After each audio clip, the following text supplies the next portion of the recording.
इस कार्यक्रम में तो आरएएस और आरपीएस और इनके अलावा जितने भी जो एकेडमिक अवार्डीज हैं उनको आमंत्रित किया है। किसी कारणवश अगर कोई अवार्डी नहीं पहुंच पाए हैं और उनके पेरेंट्स हैं, वो दो वित्त नियंत्रक अरविंद सिंह जी क्यारी साहब उनके साथ हर कदम पे रहे हैं। कार्यकारिणी के सभी सदस्यों को उन्होंने जो जो कार्य दिए हैं उन्होंने जिम्मेदारी से निभाए हैं। 1 महीने से इस कार्यक्रम की तैयारियों में लगे हुए। इस कार्यक्रम और इस संस्थान की स्थापना के अधिकारी निश्चित रूप से अभी जिक्र करेंगे, लेकिन ये बहुत आवश्यक है। क्षत्रिय वर्ग के लिए काम करता है और हमारी क्षत्रिय सभा के मार्गदर्शन में, क्षत्रिय सभा के अंडर में ये संस्थान संचालित है, कार्यरत है। हमारे आदरणीय अध्यक्ष महोदय कर्ण प्रताप सिंह जी मौजूद हैं। उन सबके मार्गदर्शन में हमारी संस्था कार्य कर रही है और निरंतर कार्यरत रहेगी। मूल उद्देश्य ये है कि जमीन से जुड़े हुए कार्य किए जाए, हमारे जो युवा पीढ़ी है उसको अच्छा मार्गदर्शन मिले, उनकी एजुकेशन ठीक हो, उनमें मोटिवेशन की भावना बढ़े, उनको प्रोत्साहन मिले। ये संस्थान का प्रमुख कार्य है। और इसमें इसी कड़ी में कोई न कोई स्त्री कार्य कर रही है। आप ये मान के चलिए, इतिहासकारों को देखिए कि क्षत्रिय जो नाम है, राजपूत जो नाम है, उसके पीछे बहुत बड़ा वर्चस्व कार्य करता है।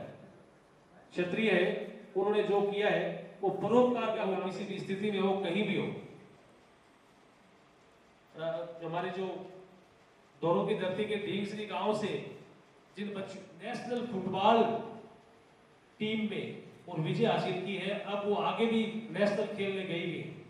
ये इससे बड़ी गौरवपूर्ण उपलब्धि और क्या होगी कि बिना किसी खेल मैदान के दौरों के अंदर उन बच्चियों ने खेल करके और नाम रोशन किया है। ये डीएनए है, तालियां बजा सकते हैं। ये हमारे क्षत्रिय समाज का डीएनए है। आगे रहना, बढ़ते रहना, गौ सेवा, नारी सेवा, जन सेवा के लिए आजीवन युद्धरत रहे, संघर्षरत रहे। सूरारी धरती सुगम नाहर उपजा है। पहला नमन करूं शेखाजीरा मोकणजीरा लाडला अलखाजीरी जान जननायक रण बांकुरा आड़ावर निशान रघुकुल वंश शिरोमणि जगदीश्वर रा दूत जुग जुग गर्व करेली धरती शेखाजी सो सको। अखंखारा जुर्म मिटाया, घर घर करो विकास और स्त्री आन रहे वास्ते करो बोड़ो नाश। कच्छावा कुल दीपक शेखा, शेखावत कुल स्तंभ। धन्य है थारी बलिदानी, धन्य मरुदरा दम। आज हम जहां बैठे हुए हैं ये शेखाजी का स्थान है, उनका गढ़ है अमरसर। अमरसर के बारे में आप में से बहुत से लोग परिचित नहीं होंगे, पर जो शेखावत है, शेखावत राजपूत है, उनके लिए एक तीर्थ स्थान है।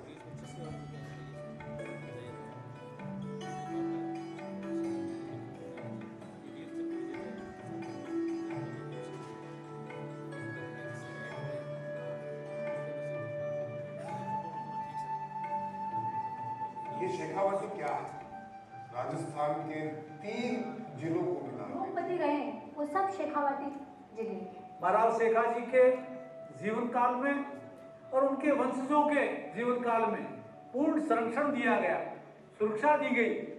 नतीजा ये निकला कि उन्होंने अपने व्यापार को पूरे भारतवर्ष में फैलाया और भारत की इकोनॉमी में शेखावाटी के धन कुबेरों का, बामासाओं का बहुत बड़ा योगदान। चाहे आप सामाजिक ले लो, लाखों लाख हिंदू भाव से रहते हैं। ये ऐसी धरती है जहां पे आपने सुना नहीं होगा कि किसी किसान ने आत्महत्या की है। ये ऐसी धरती है जहां पे आप ये नहीं कह सकते कि किसी ने किसी के साथ अन्याय किया है। तो क्या है ये शेखावाटी और इसका नाम शेखावाटी क्यों है? क्या आप जानते हैं?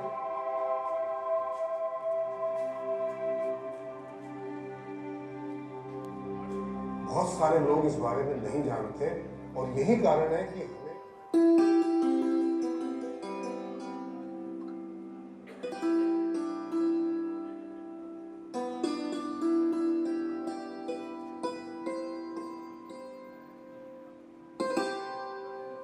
हमारे सब और कैसे आप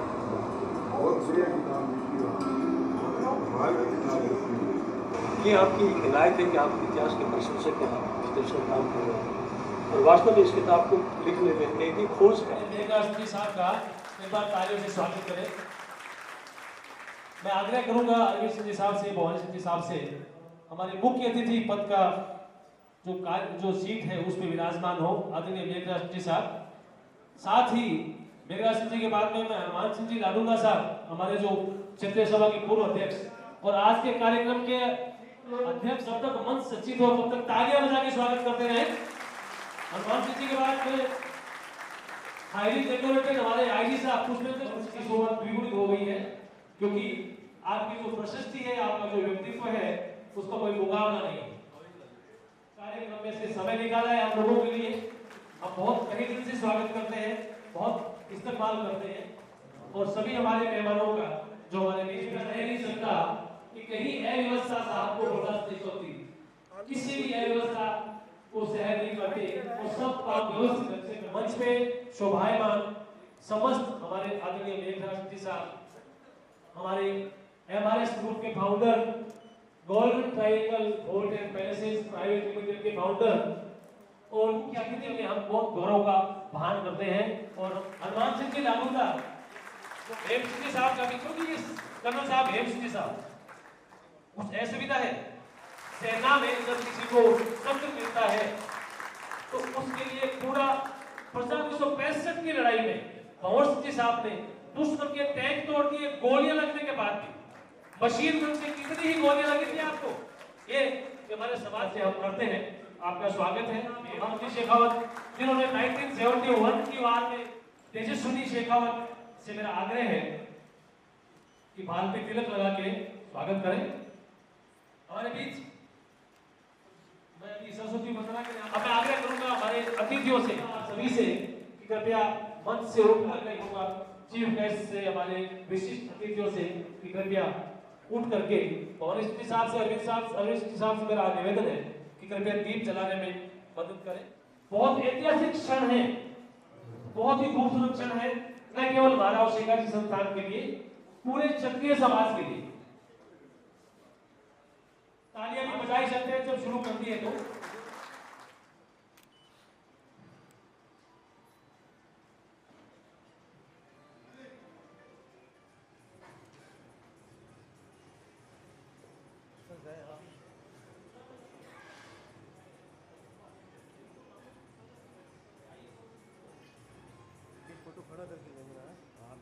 कुछ है, हम कम नहीं है, लेकिन इससे और कुछ आगे बढ़ाए, हमें एक क्षमता विकसित करें, कैपेसिटी डेवलप करें हमारे समाज की, कि हम जो हमारा पहले के जमाने में राजाओं के राज में जो हमारा अस्तित्व था वो आज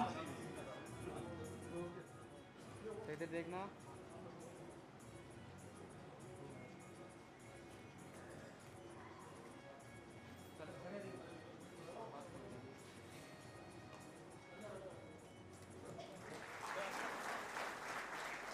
बहुत गौरव का विषय है कि हमारे उन पुरोधाओं का सम्मान कर रहे हैं जिनकी वजह से आज हम हैं, जो आज नहीं है लेकिन जिनकी वजह से हम लोग हैं।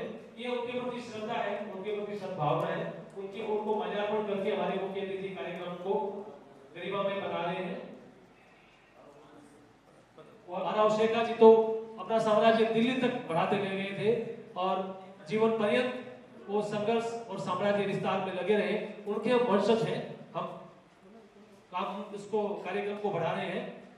और महाराव शेखा जी संस्थान का गठन, महाराव शेखा जी संस्थान का कृतित्व, इसका क्या कार्य प्रणाली है, क्या व्यवस्थाएं हैं, इसके लिए हमारे अध्यक्ष भी बताएंगे। लेकिन इस कार्यक्रम को प्रारंभ करने के लिए हमारे बीच में जो लोग आएंगे उनसे पहले मैं चाहूंगा कि हमारे मंच में जो मंचस्थ अतिथि हैं उनको हम राजस्थानी तौर तरीके से माला और साफा पहना के स्वागत करें। इस क्रम में आदरणीय मेघराज सिंह जी को माला पहनाने के लिए मैं आमंत्रित करता हूं। अरविंद सिंह जी साहब को, अरविंद सिंह जी ख्याली, वो आए और पुष्पहार मेघराज सिंह जी को पहनाया। कृपया जोरदार तालियों से स्वागत करें। सब कुछ हो गया, इतना जबरदस्त स्वागत। साफा हमारी आन बान और शान का प्रतीक है, शोल हमारे वर्चस्व का प्रतीक है। इनके बाद में हनुमान सिंह जी लाडूंगा साहब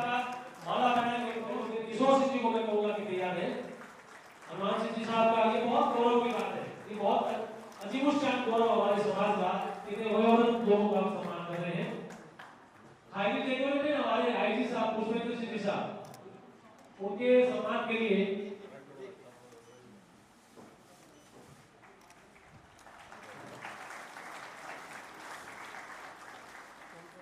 देवी सिंह जी, नरेंद्र पाल सिंह जी हमारे होलसेल मंडल के अध्यक्ष, युवा नरेंद्र पाल सिंह जी, किशोर सिंह जी शायल हो रहे हैं।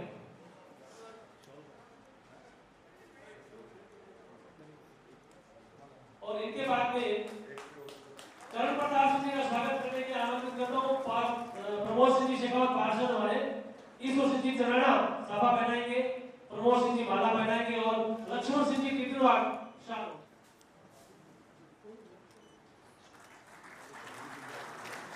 देवी सिंह जी इंद्रपुरा में मेरी आवाज सुन रहे हैं तो पधारे।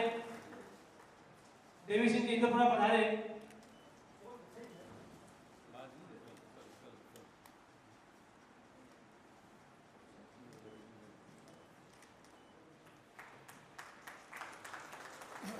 एक बार और जोरदार तालियां बजा सकते हैं।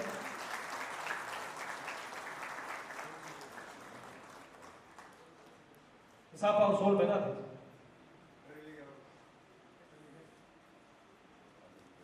जी के द्वारा।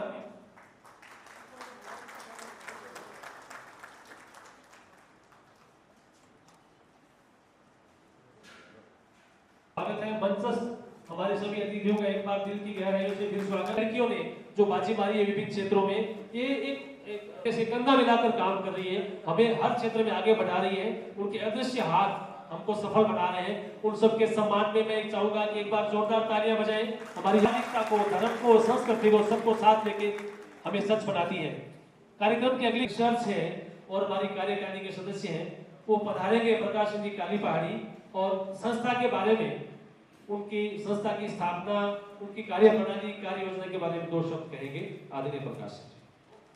मंच पे विराजमान आज के विशिष्ट अतिथि मेघराज सिंह साहब, मंच पे विराजमान विशिष्ट अतिथि पुष्पेंद्र सिंह जी आईजी साहब, कर्ण प्रताप सिंह जी, मंच पे विराजमान हेम सिंह जी साहब, कर्नल हेम सिंह साहब, भंवर सिंह साहब, और आज के प्रोग्राम की अध्यक्षता कर रहे हनुमान सिंह साहब, सामने विराजमान सभी सरदार एवं महिला बंधु। जैसा कि आज का जो विषय है वो है कि हम राव शेखर जी, महाराजा गंगा सिंह जी और बरेंद्र जी की जयंती मना रहे हैं, तो मैं सबसे पहले इन महान विभूतियों को नमन करना चाहूँगा और सभी आगंतुकों का स्वागत करना चाहूँगा। आपका बहुत बहुत स्वागत एवं अभिनंदन। जैसा कि महाराव शेखर जी संस्थान की स्थापना के बाद में हमारा जो मुख्य उद्देश्य था वो पिछड़े समाज को आगे बढ़ाने के बारे में गंभीरता से मंथन करना, क्योंकि समाज में आज बहुत सारी कुरीतियां और समाज धीरे धीरे पिछड़ता जा रहा है। इसको आगे बढ़ाने के लिए हम किस प्रकार से एजुकेशन दे करके या किस प्रकार से जो समाज की हेल्प करके आगे बढ़ा सकते हैं, इसके बारे में मंथन करना। प्रतियोगिता के इस काल में विद्यार्थियों और युवाओं को मार्गदर्शन, दिशा देना, ये भी हमारा जो महाराव शेखर जी संस्थान का उद्देश्य है। समर्थ एवं सक्षम लोगों के मुख्य धारा में लाकर सहयोग प्रदान करना, जो पिछड़े लोग हैं या जिनकी हेल्प की जरूरत है, उनकी जो सक्षम लोग हैं उनकी हेल्प लेकर के आगे बढ़ाना। वर्तमान काल और समय परिवेश के आधार पर सफल प्रयत्न करना, किस प्रकार से हम आगे बढ़ सकते हैं, इसके लिए हमें सोचना है। परस्पर विरोध को खत्म कर गतिरोध दूर करना। भाई आज ये राठौड़ हैं, शेखावत हैं या भाटी हैं या इस प्रकार के जो गतिरोध कई बार पैदा हो जाते हैं, इस पर इसको दूर करते हुए हम सभी सारे समाज को, राजपूत समाज को एक साथ लेकर के हम किस प्रकार से आगे बढ़ सकते हैं और किस प्रकार से प्रोग्रेस कर सकते हैं, हमें आज एकजुट होने की आवश्यकता है। बालिका शिक्षा का प्रचार प्रसार करना और यदि आवश्यक हो तो वी हैव टू मदद करें, उसकी उनकी मदद किए। उपलब्धियां आज तक के जो हमारा जो महाराव शेखर जी संस्थान है उसकी कुछ उपलब्धियां हैं। संस्थान का पंजीकरण करवा लिया गया है वैज्ञानिक अस्तित्व के तरीके, 12A तथा 80G के प्रमाणीकरण हो चुका है। CSR लघु उद्योग, BRN NGO दर्पण आदि में हमारा रजिस्ट्रेशन हो चुका है। वेटरनरी विश्वविद्यालय का नाम जो पहले चेंज हो रहा था बीच में, उसको रुकवाने में, उसको रद्द करवाने में, और जो वेटरनरी का जो एक्चुअल स्वरूप है उसको रखवाने में राव शेखाजी संस्थान ने काफी महत्वपूर्ण योगदान दिया। वर्तमान विगत वर्ष महाराव शेखाजी गंगा सिंह जी एवं वरेण्य जी की जयंती इसी हॉल में मनाई गई थी। उसमें बड़ी धूमधाम से सभी लोगों ने भाग लिया। इसके लिए आप सभी का बहुत बहुत धन्यवाद, और आप यहाँ पधारे इसके लिए भी आपका आज मैं विशेष तरीके से आपका अभिनंदन एवं स्वागत करना चाहूँगा। संस्थान के लिए भूखंड वृंदावन इनक्लेव में खरीदने हेतु आरक्षित किया जा चुका है। हम बहुत जल्दी उसका पजेशन लेकर के आगे का कार्य करेंगे। लगातार कार्य करने की बैठकें करना ये भी एक आवश्यक है कि आज हम महाराव शेखाजी या गंगा सिंह जी या वरेण्य जी की जयंती तो मना रहे हैं, परंतु इसके लिए आवश्यक ये है कि उनकी आवश्यक बैठकें और उस बैठकों का निर्णय और उनकी प्रोसीडिंग्स जारी करना ये भी बहुत अति आवश्यक है। जो मैं कहूँगा हमारे जो अध्यक्ष हैं उनको मैं बधाई देना चाहूँगा और धन्यवाद देना चाहूँगा कि वो समय समय पर इस कार्यकारिणी की बैठकें करके आगे से क्या कार्यक्रम करना है इसके लिए भी वो प्रेरित करते रहते हैं। इस वर्ष भी हम महाराव शेखाजी एवं गंगा सिंह जी एवं वरेण्य जी की जयंती मना रहे हैं। आगे की जो हमारी योजना है उसके बारे में मैं कुछ बताना चाहूँगा। संस्थान के लिए भवन निर्माण कार्य शुरू करवाना, क्योंकि जो हम भूखंड यदि ले लेंगे तो उसके ऊपर हम निर्माण कार्य जब तक नहीं करेंगे या उसमें कुछ ऐसी फैसिलिटी डेवलप नहीं करेंगे जब तक उनको हम ये कहेंगे कि हमारे कार्य अधूरा है। तो ये कार्य करवाना है। प्रतियोगी परीक्षाओं की कोचिंग शुरू करना, यदि जब हमारे पास भवन निर्माण हो जाएगा या ऐसी सुविधाएं हो जाएंगी तो हम निश्चित रूप से कोचिंग, जैसे एक प्रतियोगिता युग है आज के युग में, यदि हम ग्रीन रिवोल्यूशन की बात करते हैं, ग्लोबल वार्मिंग की बात करते हैं, तो इसी प्रकार से एजुकेशन में भी हमें क्रांति लानी पड़ेगी। तो इसकी क्रांति पॉइंट ऑफ व्यू से हम आगे बढ़ने की प्लानिंग कर रहे हैं। आर्थिक अभाव के कारण बहुत सारे बच्चे पढ़ाई छूट जाती है या बच्चियों की पढ़ाई छूट जाती है, उनको भी आर्थिक मदद देने का हमारा एक संकल्प है। महाराव शेखाजी के नाम पर मार्ग का नामांकन करवाना, किसी एक मार्ग का हम चाह रहे हैं कि महाराव शेखाजी के नाम से उसका नामांकन हो। मूर्ति की स्थापना एवं साहित्य का प्रकाशन करना एवं सदस्यता बढ़ोतरी। आज हम देख रहे हैं कि बहुत सदस्य कम सदस्य हैं, जितने सदस्य ज्यादा होंगे उससे आपके संस्थान की वैल्यू बढ़ेगी और संस्थान का नाम आगे चलेगा, तभी जब हम ज्यादा से ज्यादा सदस्य ग्रहण करेंगे। धन्यवाद। और इस आशीर्वाद देने के लिए आप पधारे हैं। बहुत बड़ा अचीवमेंट होता है, वीर चक्र प्राप्त करना आसान नहीं होता। एक बार जोर से तालियां बजाएं। अदम्य साहस, 5 जून 1965, 12 जून 1942 को जन्मे, 61 में सेना में भर्ती हुए। ऑपरेशन रीडल के तहत 21 सितंबर 1965 को शहीद होने के बावजूद फिर भी अदम्य साहस और वीरता का अवसर थे। और इसके अलावा सार्वजनिक जीवन में हेमचंद साहब ने जोरावगढ़ के गढ़ का कायाकल्प कर दिया है। और जो हेमचंद साहब की तरह ही आप भी गढ़ों को ठीक करते हैं। इस बात को जो स्वरूप खराब हो रहा था, मेरे दिल से स्वागत, अभिनंदन। आपके बहुत बड़ा अचीवमेंट है। आज के प्रतियोगी युग में सम्मान प्राप्त करना बड़ा मुश्किल है। प्रियंका कंवर पुत्री कुंदन सिंह जी भोजास हाल करणी कन्या छात्रावास की विद्यार्थी है। राजस्थान बोर्ड में इस बच्ची ने 95.20% हासिल किए। प्रियंका कंवर पुत्री कुंदन सिंह जी भोजास।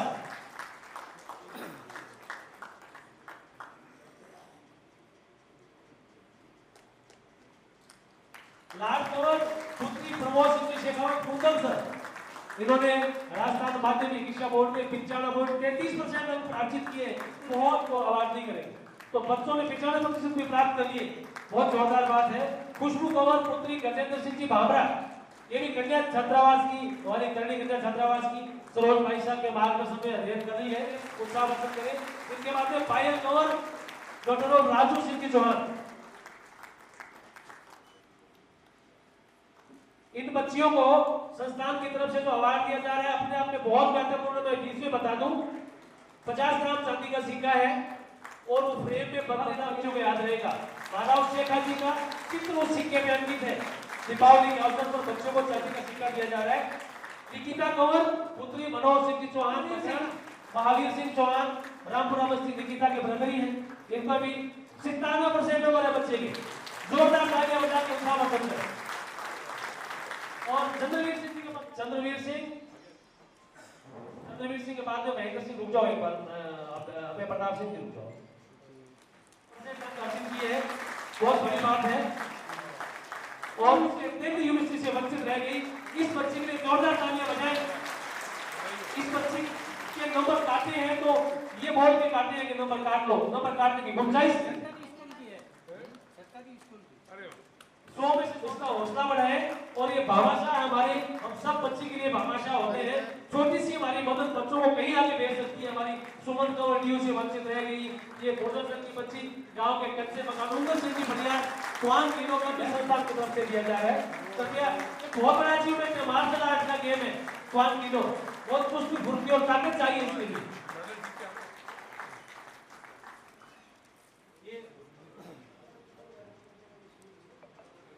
अब मैं आपको ये बता दूं, आप मंच पे खड़े रहे तो थोड़ा प्रशस्ति में बताना चाहूंगा कि इन्होंने देश में नाम रोशन किया। ढींगसरी के घरों का सुविधा नाम की कोई चीज नहीं है।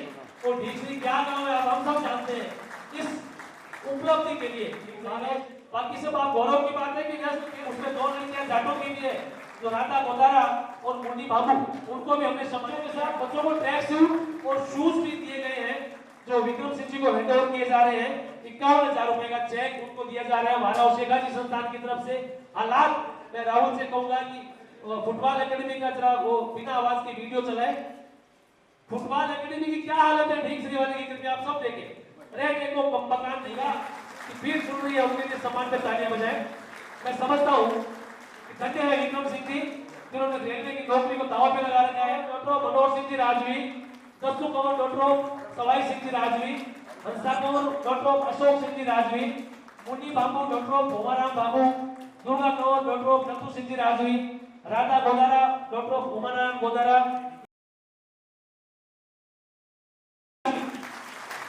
आप ढींगसरी में विश्वास करते हैं, ढींगसरी क्यों विख्यात है वहां मैंने अप्रत्यक्ष रूप से बताना चाहूंगा भवन सिंह साहब।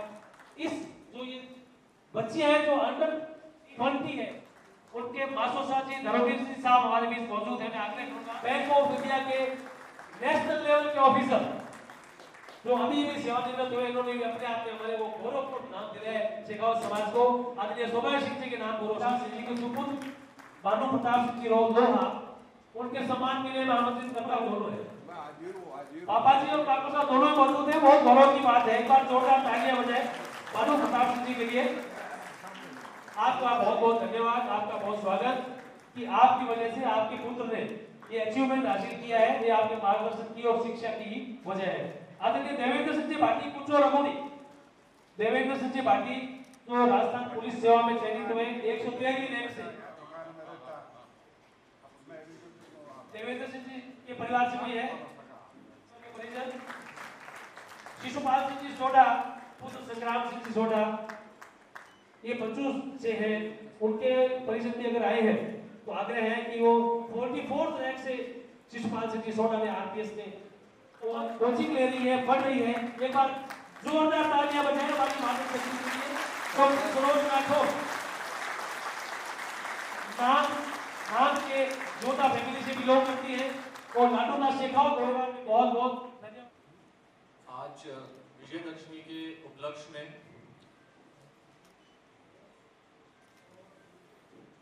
महाराव शेखा जी, महाराजा गंगा सिंह जी एवं राव अनिल जी को मेरा बहुत बहुत नमन।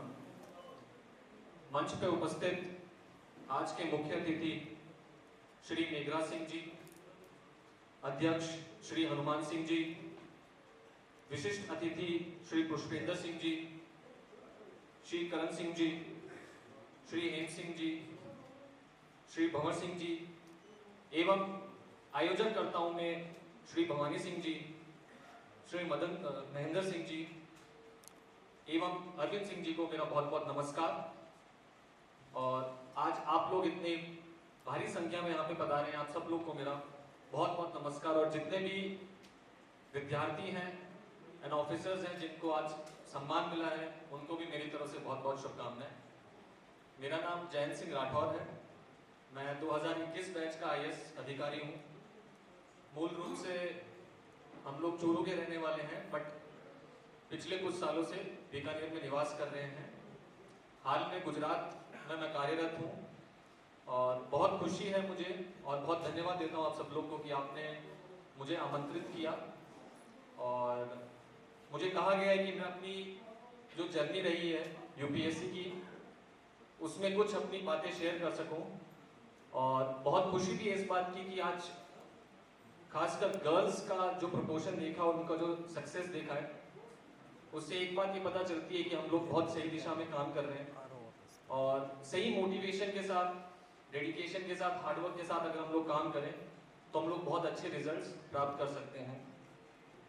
मेरी जो यूपीएससी सिविल सर्विसेज की जो जर्नी है वो कॉलेज से स्टार्ट हुई थी। मैंने बिट्स पिलानी से मैन्युफैक्चरिंग इंजीनियरिंग की है। सिविल सर्विसेज में जाने का हमेशा से मन था। राजस्थान सरकार में भी मेरे परिवार से काफ़ी लोग उसमें कार्यरत हैं। मेरे पिताजी भी मौजूद हैं, मेरी माताजी, मेरी बहन, मेरे काको साहब, बाबू साहब, बहुत लोग इधर मौजूद हैं और सब लोग ने, इवन दादू साहब का भी नाम मेंशन किया, सब लोग ने किसी ना किसी तौर से मुझे मोटिवेट किया और हमेशा ये चीज़ बोली कि सिविल सेवा एक ऐसी सेवा है जिसमें आप ग्रासरूट्स लेवल पे, ज़मीनी तौर पे आप लोग शिक्षा का क्षेत्र हो, स्वास्थ्य का क्षेत्र हो, एवं समाज कल्याण के लिए बहुत अच्छा काम कर सकते हैं।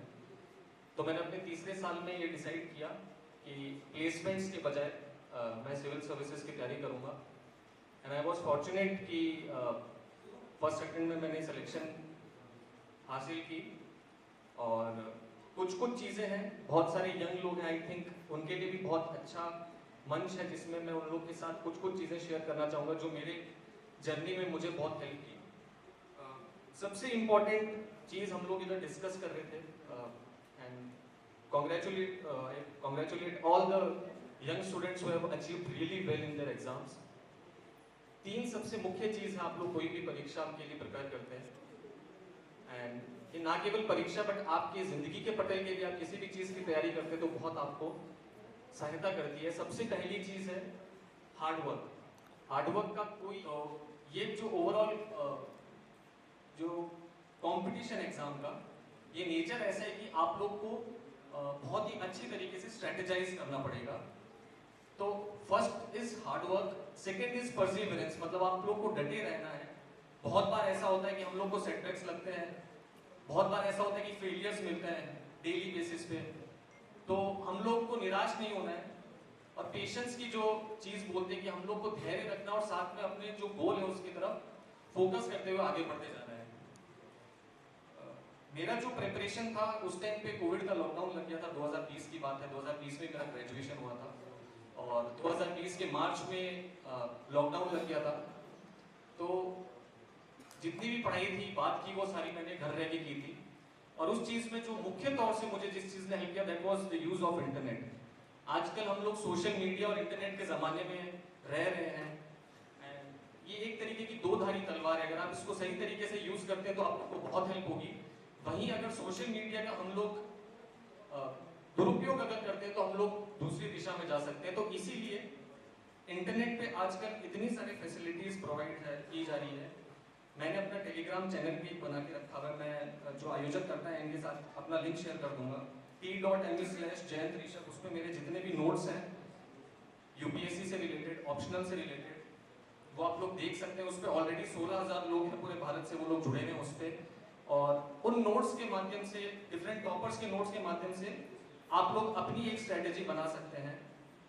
दूसरी चीज़ ये है कि 12वीं के बाद हम लोग को क्या लेना है, क्या करियर डिसाइड करना है, उस चीज़ की भी बहुत कमी लगती है। तो आई थिंक समाज के आगेवान सारे लोग इधर आज मौजूद हैं, तो मैं पेरेंट्स से भी ये आग्रह करूंगा कि आपके बच्चे जब 10th एंड 12th पास कर ले तो एटलीस्ट आप उनके साथ वार्तालाप करिए और उनसे पूछिए कि वो क्या करना चाहते हैं। बहुत बार ऐसा होता है कि हमें गाइडेंस नहीं मिलता है, हमें क्या सही दिशा चाहिए एक एग्जाम क्लियर करने के लिए, क्रैक करने के लिए। वो अगर गाइडेंस मिल सके तो आई थिंक बच्चों को उस दिशा में मोड़ा जा सकता है। तो जितने भी बच्चे हैं जिन्होंने बहुत अच्छे परसेंटेजेस स्कोर किए हैं 10th और 12th में, उनसे ये आग्रह करूंगा कि आगे का जो भी डिसीजन आप लें उसको एक विजन के तौर पे लें। ऐसा ना हो कि शॉर्ट कमिंग्स के तौर पे हमने एक छोटा सा गोल डिसाइड कर लिया है, बल्कि आप 4 या 5 साल आगे की सोच के उस चीज को डिसाइड करें। तो ये चीज ध्यान में रखने की बहुत जरूरत है। खासकर इंटरनेट पे इतनी फैसिलिटीज प्रोवाइड की जा रही है आजकल कि आप एटलीस्ट उस चीज का उपयोग ले सकते हैं। यूपीएससी एक ऐसा एग्जाम है जो आपकी बहुत सारी चीजें हैं, बहुत सारी एबिलिटीज है, उसको चेक करता है, बिकॉज आगे जाके आपको ये पूरे जिले को संभालना है।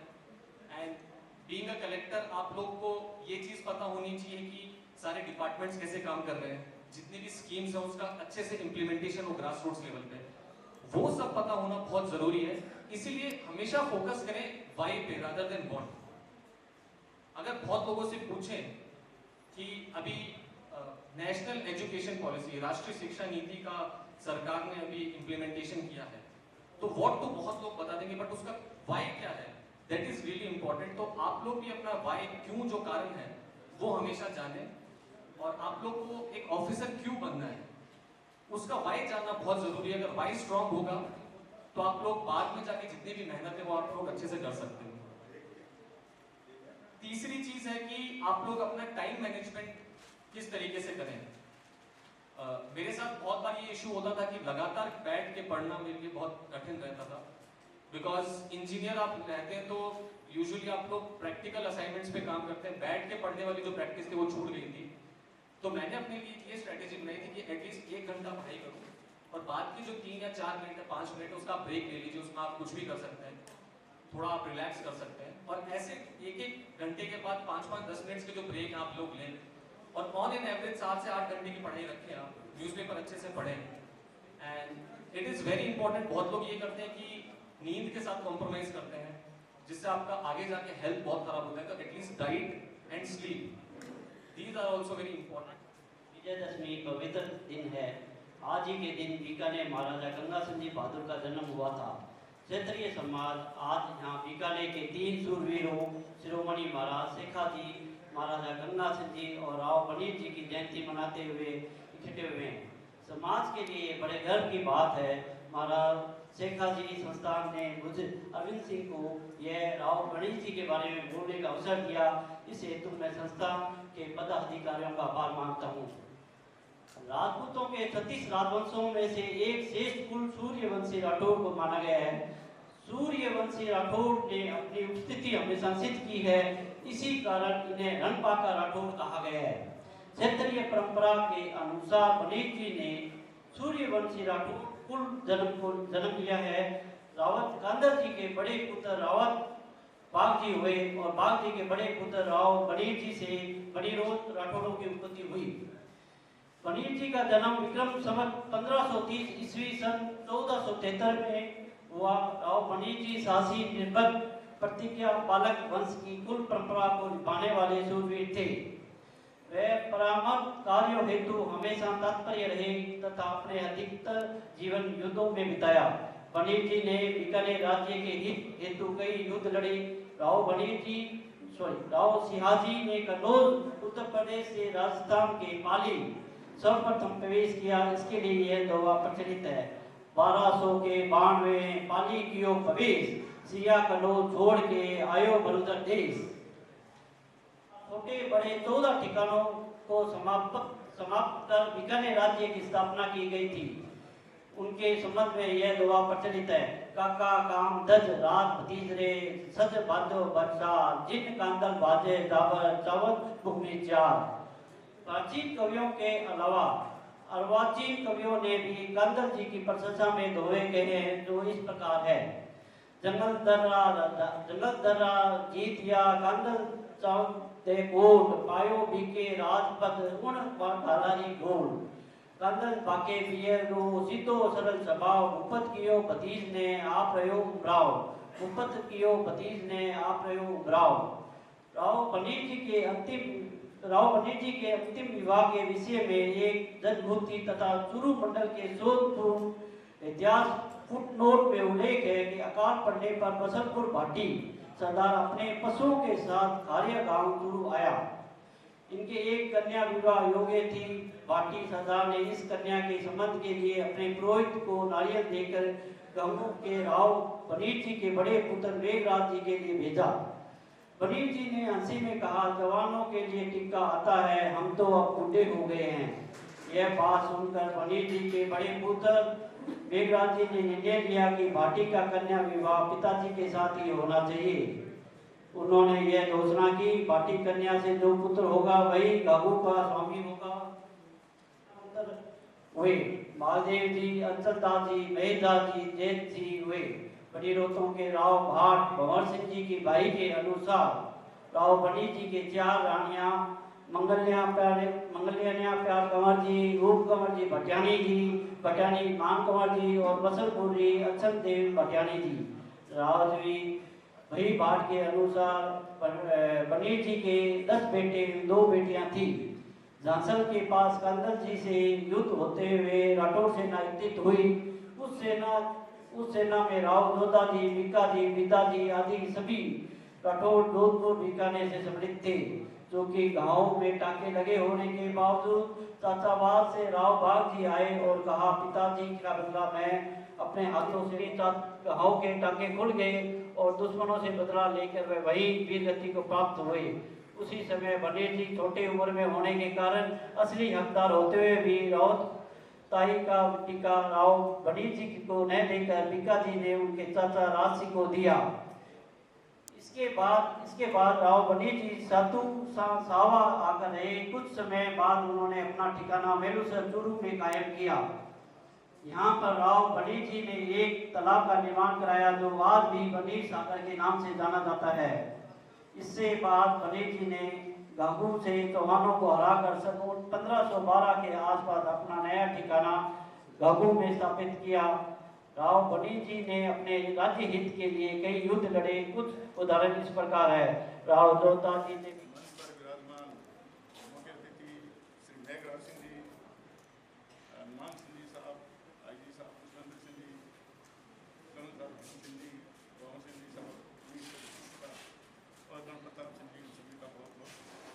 धन्यवाद करता हूँ।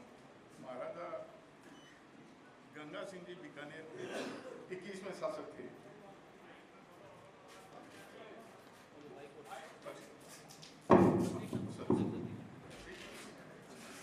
महाराजा गंगा सिंह जी 20वीं सदी के बहुआयामी व्यक्तित्व के धनी थे और जब उन्होंने 21st राजा के रूप में बीकानेर राज्य का राजपाट संभाला तो अंग्रेज रेजिडेंट्स रोजमर्रा की शासन प्रणाली में बहुत दखलंदाजी रखते थे, लेकिन महाराजा साहब बहुत कुशाग्र बुद्धि थे, तो उन्होंने कहा आप शासन संचालन में इस प्रकार की दखलंदाजी नहीं कर सकते, क्योंकि उनकी कुशाग्र बुद्धि और राज का शानदार संचालन की वजह से ब्रिटिश रेजिडेंट और उन्होंने देखा कि महाराजा बहुत ही कुशल प्रशासक है, उन्होंने बीकानेर से रेजिडेंसी को भी सौंप कर दिया था।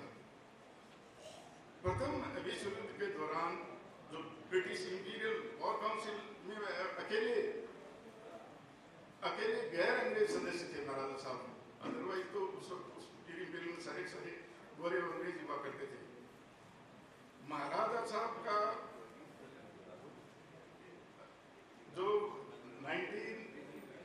प्रथम विश्व युद्ध के बाद 1919 में फ्रांस के वारसाई में जो शांति संधि हुई, उस संधि के अंदर महाराजा साहब का व्यक्तित्व, उनकी पर्सनैलिटी, उनका ड्रेस कोड ऐसा था कि जो सारे फोटोग्राफ थे वारसाई ट्रीटी के अंदर, वो महाराजा साहब गंगा सिंह जी को केंद्र बिंदु करके उन फोटोग्राफ को खींचा गया था। और सबसे बड़ी बात थी उस वारसाई ट्रीटी के अंदर जो फ्रांस के एक शहर वारसाई में हुई थी, उसमें तत्कालीन फ्रांस के प्रधानमंत्री क्लेमेंसो से ही पहले महाराजा गंगा सिंह जी के पहला दस्तखत हुआ था, तो एक बहुत बड़ा ये सौभाग्य की बात है। और उस ट्रीटी के अंदर जो जितने भी फोटोग्राफ थे, जब वो संयुक्त राष्ट्र संघ के जिनेवा स्थित संग्रहालय एवं लंदन के इंपीरियल वॉर म्यूजियम में वारसाई संधि के जो फोटो महाराजा साहब गंगा सिंह जी को केंद्र बिंदु करके खींचे गए, वो आज भी सुरक्षित है और बीकानेर रियासत की और महाराजा गंगा सिंह जी की शोभा को बढ़ाते हैं। महाराजा साहब 1920 से 26 के अंदर इंडियन चैम्बर ऑफ प्रिंसेस के प्रमुख रहे। उसी दौरान मदन मोहन मालवीय, पंडित मदन मोहन मालवीय, जिन्होंने बनारस हिंदू यूनिवर्सिटी की स्थापना के लिए सोचा, तो कि मैं संस्मरण सुना रहा हूँ जो मैंने अपने परिवारजनों से सुना है कि वो जो पधार रहे थे यहाँ की, वो महाराजा साहब गंगा सिंह जी थे, प्रख्यात महाराजा, और ब्रिटिश साम्राज्य पे उनका बहुत बड़ा प्रभाव है। तो वो बनारस हिंदू यूनिवर्सिटी की स्थापना के लिए बीकानेर आ रहे थे, तो उनके संस्मरण में यह है कि वो जब शुरू से आगे ट्रेन निकली तो उन्होंने देखा कि पूरा का पूरा डेजर्ट पड़ा है, कहीं कोई हरियाली नहीं है। अनफॉर्चुनेट जो कोयले के इंजन हुआ करते थे, उसे वो पंडित जी वाइट पूरे कपड़े पहनते थे, तो कोयले से वो कपड़े भी खराब हो गए सारे धुएं से।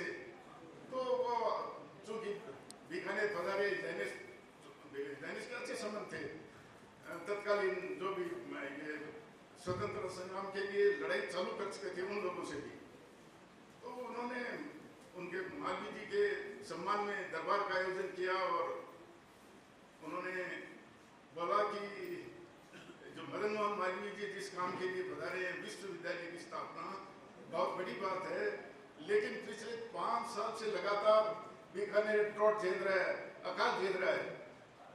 मदन मोहन मालवीय लिखते हैं कि बिल्कुल उनका थोड़ा कलेजा बैठ गया कि महाराजा का तो मैं देखते हैं हम इतना सूखा पड़ा है सारा प्रदेश, और 5 साल से लगातार ये हालात है। तो मन में उन्होंने सोचा कि मेरे को 50,000 रुपये दे देंगे तो भी मैं काम चालू करूंगा। लेकिन महाराजा साहब गंगा सिंह जी ने कहा कि मैं ऐसी विषम परिस्थिति में जिस काम के लिए महामना पधारे, मैं इन्हें 5 लाख रुपए। महाराजा कहते हैं कि वो एकदम इतने प्रफुल्लित हो गए कि वो अभिभूत हो गए थे। और उसके बाद जो क्योंकि वो इंडियन चैम्बर्स ऑफ प्रिंसेस के हेड थे, तो उन्होंने सारे उस सब लोगों को लिखा, राजा महाराजाओं को लिखा, काशी नरेश को लिखा कि कितनी बड़ी जमीन विश्वविद्यालय के लिए होनी चाहिए, क्योंकि काशी विश्वविद्यालय से पहले काशी कॉलेज थी, ये BHU कॉलेज था, जिसे NEB सेंट जो थियोसॉफिकल सोसाइटी चलाती थी, वो सिर्फ कॉलेज थी। और इनके प्रयास से, मदन मोहन जी के प्रयास से, मालवीय जी के प्रयास से वहाँ ये BHU विश्वविद्यालय स्थापित हुआ। और BHU विश्वविद्यालय में बीकानेर रियासत के तत्कालीन मेधावी छात्र के 5 सीट रिजर्व हुआ करती थी, इंस्टेड ऑफ कोई भी जाति हो, जो भी पढ़ाई के अंदर मेधावी थे उनके लिए 5 सीट रिजर्व रहती थी। BHU के अंदर पढ़ाई करना बहुत बड़ी बात थी उस वक्त। और महाराजा साहब ने तत्कालीन जो अलग क्षेत्रों में आर्ट और इसके अंदर भी कोई जो योग्यता रखते थे, तो JJ स्कूल ऑफ आर्ट्स में भी वो अपने सरकारी रियासत की वजीफे पे जो इंटेलिजेंट लोग थे उनको भेजते थे। महाराजा साहब ने जो देखा कि अब देश आज़ादी की तरफ, ये जयराम जी व्यास जोधपुर वाले और महाराजा साहब के कट्टर विरोधी थे, तो उन्होंने वहाँ के रेजिडेंट को लिखा जोधपुर को, क्योंकि ये मेरी खिलाफत करते हैं, मैं चाहता हूँ इनकी मदद करूँ, पर ये मेरी मदद देंगे नहीं। पर आप लोग जन्म जयंती के अवसर पर मंच पर विराजमान दादू भाई मेघराज सिंह जी शेखावत रॉयल, हनुमान सिंह साहब, पुष्पेंद्र सिंह साहब, कर्ण प्रताप सिंह जी, कर्ण साहब, गौर सिंह साहब और बड़ी संख्या में उपस्थित क्षत्रिय मेरे बुजुर्ग सरदारों, मातृशक्ति और युवा शक्ति, आपके सबको नमन। महाराव शेखाजी के संबंध में एक रील के माध्यम से कुछ बताया जा चुका है, फिर भी मैं संक्षिप्त में समय का ध्यान रखते हुए कुछ बातें बताना चाहूंगा। ये वो समय था जब आमेर से नरसिंह जी, वरसिंह जी और नरू जी के दादा, ये तीनों राजा उदयकर्ण के पुत्र थे। एक को आमेर की जागीर मिली, राजा बने, दूसरे को 12 गांव के साथ में भोजबाबाद मिला, उन्हीं के पुत्र मेहरा जी और मेहराम जी के नरू जी ने भी स्वतंत्र साम्राज्य की स्थापना की। उसी तरह राव बालाजी को बरवाड़ा की जागीर मिली 12 गांव के साथ में, और उनके पुत्र मोगल जी और पौत्र राव शेखाजी ने 360 गांवों के साथ में स्वतंत्र शेखावाटी की स्थापना की। ये वो समय था जब अपने भाइयों को साथ लेके चलने का था, लेकिन विस्तार का समय भी था। जैसे राव जोधा जी के पुत्र राव बीका जी ने राव कांदल जी की सहायता से यहाँ आकर बहुत बड़ी भूभाग बीकानेर राज्य की स्थापना की। उसी तरह राव शेखाजी ने भी अपने काका उनकी मदद से स्वतंत्र आमेर से स्वतंत्र राज्य स्थापित किया। राव शेखाजी के जीवन के बारे में जो जानकारी आज की युग में जिसका महत्व है उसी के संदर्भ में मैं बात करना चाहूंगा। शेखाजी के बारे में आप सभी परिचित हैं कि वे स्वाभिमानी थे। उन्होंने जो एक परंपरा थी, विजयादशमी के दिन बछेरे अच्छी नस्ल के घोड़े आमेर को जो भेंट में दिए जाते थे, उसको कालांतर में उन्होंने कर के रूप में मान लिया। तो राव चंद्रसेन जी जो आमेर के स्वामी थे, उनके साथ पहला टकराव इसी बात को लेके हुआ कि मैं कर के रूप में बछेरे नहीं दूंगा। आप मेरे बड़े भ्राता हैं, आप टिकाई हैं, सम्मान में आप जब भी यहाँ पधारे, मेरे राज्य में पधारे तो आपको बछेरे भेंट के रूप में दिए जाएंगे, लेकिन कर के रूप में नहीं दूंगा। उसी से उनका पहला संघर्ष प्रारंभ हुआ। 3 बार आमेर को उन्होंने हराया। बहुत ज्यादा कुशाग्र बुद्धि के थे, रणनीति के निपुण थे। जिस तरह शिवाजी महाराज ने छापामार युद्ध और गुरिल्ला प्रणाली अपनाई थी महाराष्ट्र में, उसी तरह राव शेखाजी ने अपने नान के पास, नान के एरिया जो था वो बीहड़ था, जिसमें नदी नालों की वजह से दरारें पड़ी हुई थी, उसी स्थान पे उन्होंने मुकाबला किया चंद्रसेन की सेना का, जो बहुत बड़ी संख्या में थी, आमेर की सेना थी। लेकिन वो हाथी पे विराजमान होके आए और इन्होंने घोड़ों से उनको उन दर्रों में बीच में घेर लिया और अंततः उनको हाथी से उतरना पड़ा, घोड़े पे आए और उनकी सेना छिन्न भिन्न हो गई और हार के चले गए। तीसरा युद्ध जब हुआ राव शेखाजी का चंद्रसेन जी के साथ में, तब नरूजी ने वीर बचाव किया और अंततः कूकस नदी को उन्होंने सीमा मान ली कि कूकस नदी के इस तरफ आमेर रहेगा, कूकस नदी के उस तरफ है वो राव शेखा का स्थान रहेगा। शेखाजी जब थे तो उनके आसपास एक तरफ तो आमेर था, दूसरी तरफ साकला राजपूत थे, निर्वाण राजपूत थे, टाक थे, यादव थे। उन सभी को धीरे धीरे करके उन्होंने पहले डहालियों को उन्होंने हराया, उसके बाद में साकलों को, उससे जाजू गांव था उसको जीता। साईवाड़ के जो नापाजी थे उन्होंने, उनके रिश्ते में मासा लगते थे, मासों सा लगते थे, उनको नहीं छेड़ा। लेकिन बाद में साकला सरदारों ने मिलके नापाजी पे दबाव दिया कि शेखा को बदला लेना चाहिए, शेखा से बदला लेना चाहिए। उन्होंने हमारे साकलों के गांव दबा दिए, तो साईवाड़ पे उन्होंने आक्रमण किया, क्योंकि उन्होंने एक चुपती बात कह दी थी कि भाई ये जजू नहीं है, ये नोपा है साईवाड़ का, तो यहाँ आएगा तो मैं तेरा खेल बिगाड़ दूंगा। इसको उन्होंने चुनौती के रूप में लिया और उसको चुनौती को स्वीकार किया और अंततः अपनी सेना को सम्मिलित करके और साईवाड़ पे आक्रमण करके साकलों को समाप्त किया और उनका अधिकार, उस क्षेत्र पर अधिकार किया। बाद में धीरे धीरे जो आसपास के क्षेत्र थे वो जीतते गए। नारनौल, चरखी दादरी तक उन्होंने अधिकार किया और उनके समय में 360 का विस्तृत भूभाग शेखावाटी का शेखाजी के अधीन था। ये उनकी युद्ध कला की निपुणता थी, अपने भाइयों का साथ था। उनके जन्म के बारे में कहावत है कि राव मोगल जी के जब पुत्र की प्राप्ति नहीं हुई थी वो वृंदावन गए। वृंदावन में उन्हें जो संत महंत थे उन्होंने उनको कहा कि भाई राजा दिलीप के भी पुत्र नहीं हुआ था, तो उन्होंने नंदिनी नामक जो गाय थी वशिष्ठ जी की, उसकी सेवा की और उनको महाप्रतापी रघु के रूप में पुत्र की प्राप्ति हुई थी, इसलिए आप भी गौ सेवा करें। उनको मंत्र दिया, वो राव मोगल जी है, उन्होंने गाय की सेवा की और उसी दौरान बुरान चिश्ती है वो उस इलाके में आए, उनसे उनका संबंध हुआ। प्रतापी पुत्र के रूप में राव शेखा मिले। राव शेखा जी ने नारी अस्मिता के लिए अपने सगे संबंधियों के साथ भी छेड़ोगे तो छोड़ेंगे नहीं। और इसी तरह दूसरा एक है कि घर में घुस के मारेंगे, तो आतताई हो, अपराधी हो, जो अधर्मी हो, उसको उसके घर में जाके उन्होंने खत्म किया। और ये एक बड़ी बात रही कि राव शेखा जी ने जो कहा वो किया।